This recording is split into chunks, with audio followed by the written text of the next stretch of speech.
The story begins when high school student Sakuta Azusagawa wakes up on May 29 after a hazy dream and discovers a journal that says he encountered a school senior wearing a bunny girl costume in the public library on May 6. However, the senior's name has been mysteriously erased from the journal. In the next scene, we are taken back to May 6 and learn this senior is actually Mai Sakurajima, a famous teenage celebrity who went to the Fujisawa library that day dressed in a provocative bunny outfit to test whether people could still see her. When Mai discovers that only Sakuta can see her, she told him to forget about her once he left. Mai is currently on a break from her job as a commercial and TV actress, and has enrolled in school after the social circles have already formed, causing nobody to befriend her and largely ignore her existence. Recently, she has discovered that in addition to school, there are other places where people cannot perceive her existence. This phenomenon is becoming more prevalent and inconvenient for Mai, leading Sakuta to believe that she is suffering from adolescence syndrome, a rare illness that affected his sister in the past. Sakuta then attempts to figure out what was causing Mai to vanish entirely from people's memories by contacting one of his friends, Ryo Futaba. Ryo uses quantum mechanics and Schrödinger's cat paradox to explain her understanding of adolescence syndrome. While discussing Mai's situation, Sakuta reveals that he learned about Mai's conflict with her mother from reporter Fumika Nanjo, who obtained the information in exchange for a photo of Sakuta's unusual chest scars. Mai immediately contacts Fumika and asks her not to publish Sakuta's photo, offering an exclusive interview in return. She then decides to spend the day with Sakuta, but their plans are delayed by a misunderstanding with first-year student Tomo Koga over a lost child in a park, during which they end up kicking each other's butts. Later on, Mai makes an appointment to meet her mother to inform her about her decision to return to the entertainment industry, but discovers that even her mother cannot see or remember her. Sakuta and Mai then travel to a faraway city to see if anyone there remembers her, but they are out of luck. They find a hotel to rest while discussing the possibility of Sakuta forgetting Mai. The following morning, Sakuta confesses he couldn't fall asleep beside Mai. When he gets to school, he discovers that his classmates, including Yuma and Tomo, have forgotten Mai. Ryo suggests that the school's atmosphere and sleeping patterns may have caused them to forget her. As a result, Sakuta tries to stay awake as midterm exams draw near. However, after several sleepless days, he starts to lose his grip on reality, but resorts to stabbing himself with a pencil and consuming energy drinks to stay alert. While studying with Mai on the third day, she gives him sleeping pills, and with tears in her eyes, bids him farewell and thanks him for trying to remember her as he falls asleep. On the day of the final exam, Sakuta forgets Mai, but his memories of her return when he sees a kanji character they had studied together on the exam sheet, causing him to run out of the classroom. All the memories he had shared with her in the previous weeks flood back, and he realizes that he loves her. Sakuta then confesses his feelings to Mai in front of the school, overriding the syndrome. Mai suddenly reappears in front of him, scolds him for his decision, and instantly becomes recognizable to her classmates again. On June 27, Sakuta spends his day with Mai, who accepts his feelings for her. However, the day begins to repeat itself in a time loop, and Ryo attributes this event to Laplace's demon. She suggests that Sakuta find someone who is behaving differently from the previous day in order to break the loop, which leads him to Tomo. While hiding together under a desk, Tomo explains her reluctance to accept Maezawa's confession due to her best friend's crush on him. Sakuta and Tomo then accidentally fall on top of each other, angering Mai and Maezawa. The next day, Sakuta wakes up and realizes it's now June 28, and they have broken the time loop, meaning he must make amends with Mai for the previous day's misunderstanding. Tomo suggests that they pretend to be in a relationship until summer break so she can maintain her friendships. Later that night, Mai unexpectedly visits Sakuta's apartment and asks him to explain his situation with Tomo. The next day at work, Sakuta questions his coworker Yuma about Maezawa's character, wanting to know if he should feel guilty for what is happening.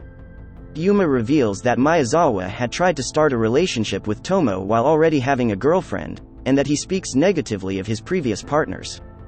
This information makes Sakuta feel better, but he also learns that Maezawa has been spreading false rumors about Tomo's promiscuity, damaging her reputation. Despite this, Sakuta and Tomo grows closer through their dates. At the train station after school, Miyazawa confronts and taunts them, leading to a fight where Sakuta ultimately humiliates him and denies the rumors about himself and Tomo by confessing that he is a virgin. Tomo thanks Sakuta for defending her, and they agree to remain friends even after their mock relationship ends. On the day before summer break, Sakuta and Tomo agree to end their mock relationship after a date on the beach. However, Sakuta gets stuck in another time loop where July 18th repeats multiple times, and Tomo is unaware of this. After talking to Ryo, Sakuta realizes that Tomo has been lying about her feelings, causing the time loop to occur. In his fourth rerun of July 18th, Sakuta takes Tomo to Enoshima where she confesses her love for him, but he politely declines. The next day, it is June 27th again, and Mai kisses Sakuta on the cheek during lunch. On their way home, Sakuta and Mai meet a middle schooler named Shoko Makinahara, who is protecting an abandoned cat from the rain. This Shoko has the same name as a girl whom Sakuta loved when he was younger, but she is older than that girl and was in high school at the time Sakuta was in middle school. Shoko starts visiting Sakuta's house regularly to take care of the stray kitten she found, as Sakuta agreed to look after it for the time being. Later on, Sakuta and Mai see Ryo going into an internet cafe and calls her on the phone. While they talk on the line, they see Ryo roaming in the cafe without a phone, so they confront her. Ryo confesses that there are two Ryos existing at the same time and goes with them to Sakuta's apartment. She explains that the duplication may be caused by two personalities moving through quantum teleportation. The other Ryo also agrees with this theory and believes she knows why it happened. Meanwhile, Sakuta discovers from Sake that Ryo has been posting suggestive pictures of herself on social media. Ryo discusses her struggles with her body image, feeling conflicted about the attention it brings her. She enjoys the attention but dislikes that it's based on her appearance, which causes her to create a clone of herself. When clone Ryo posts images online and receives a threatening message, she asks Sakuta to accompany her home. Later at night, they play with fireworks on the beach and make plans to visit a fireworks festival. However, clone Ryo runs away, and Sakuta finds her at school right before he collapses from a cold. Clone Ryo then expresses a desire to cease existing, believing the real Ryo has a better life. Despite this, Sakuta reassures Ryo to be herself, and they ultimately reunite and agree to attend the festival together. With the start of a new school semester, Sakuta is unable to locate Mai due to restrictions on public dating imposed by her agency. He then comes across her on the street and discovers that she has switched bodies with her younger half-sister, Nodoka Toyohama, who is an idol. They agree to live with the situation and exchange their daily routines. While they try to adapt to their new lives, Sakuta discovers that the siblings bear ill feelings towards each other due to the expectations of their parents, with Nodoka especially resentful of living in her older sister's shadow. During a video shoot, Nodoka collapses, which is a common occurrence for Mai, but it proves to be too much for her. Mai then gives Sakuta the key to her home and warns him not to open a particular cabinet. Later, while Nodoka is taking a bath, Sakuta comments on her hard work and curiosity gets the better of him, leading him to open the cabinet and discovering an aluminum container. After returning home, Sakuta's sister Kaide greets him in her school uniform, and Mai gives him tickets to Nodoka's upcoming idol group concert. Although Mai performs well at the concert, Nodoka becomes upset when she sees her mother praising Mai and not her. Later at the beach, Nodoka tries to run into the sea and drown herself, but Sakuta intervenes and tells her that Mai truly cares for her. When they return home, Nodoka demands an explanation, so Sakuta gives her the box he found in Mai's cabinet. The box contains letters that Nodoka wrote to Mai when they were younger, which Mai had kept to motivate herself during times of stress. Mai tells Nodoka that her mother worries about her happiness because of the pressure to meet expectations and urges her to pursue her own goals. The two sisters embrace, and they both return to their original bodies. Ryo then suggests that the phenomenon is a form of quantum teleportation caused by Nodoka's desire to be like her sister and Mai's possible jealousy. In the after-credits scene, Nodoka moves in with Mai after an argument with her mother, and Mai and Sakuta's relationship becomes public. During a press conference, Mai talks about Sakuta's impact on her life and how he influenced her decision to return to acting, but also requests that the public respect his privacy. Her speech inspires Kaide to create a list of goals to accomplish by the end of the year, such as answering the phone and going outside. With Sakuta and Mai's help, Kaide begins to achieve each goal on her list, and eventually becomes confident enough to step outside to go to the park and beach. While at the beach, Kaide encounters her childhood friend Kotomi Kano, but she has no recollection of her.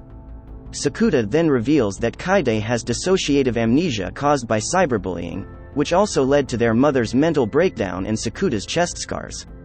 After reading a note from Kotomi, Kaide regains some of her memories but risks forgetting her current life. Sakuta then tries to take Kaide to school, but her trauma resurfaces, so they go to the zoo instead to lift her spirits.